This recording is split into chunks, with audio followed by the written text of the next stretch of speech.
Auto वाला झारखंडे।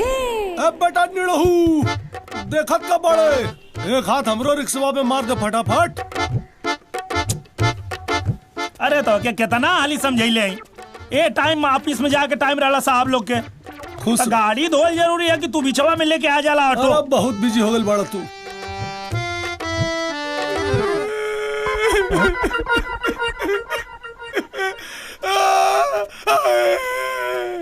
का भाई? अरे तोड़ भौजी। अरे बाप रे का भाई घुलिट गेली का? चुप सबसे बोल। ए निड़हू तोड़ा भौजी के डेंगू हो गइल बा और हमरा लगे इतना पैसा नहीं के कि ओकर इलाज करा सकी। अरे मर्दवा ता हमसे काहे न बतैला? कौना मुंह से मांगती रे?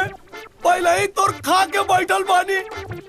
लगत हमरा प्राण प्यारी के चक्कर में हमार प्राण पखेड़ उड़ जाई। ऐसन कुछ ना होई, ऐसन कुछ ना होई। एगो बात बतावा, 5 लाख रुपया बैंक में जुटा के रखले कौने दिने काम आई? हाँ चला हम बैंक से निकाल के देता नहीं। पकड़वा बैंक का जाई जोन जेब में रख लो किते। 2500 तो बा हमरा लगे, वैसे कितना की जरूरत है? 10,000 का। मर्दवा बकलन्ने हवा का? अरे 10,000 में तो यहाँ नहीं मिल जाई तो बुढ़िया के चक्कर में का पड़ल हुआ? अरे पूछ काहे मरनी हो? काहे?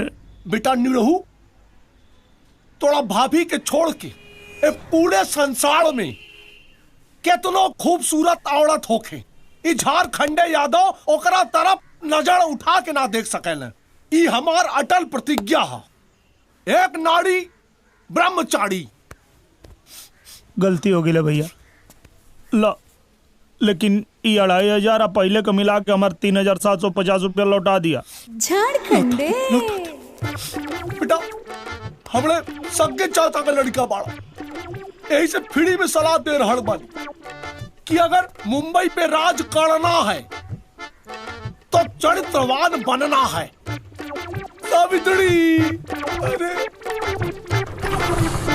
अरे हट जा सामानवा से नहीं तो चढ़ा दे। हट! अया पैसा मांगे झारखंडे तो के देला पैसा।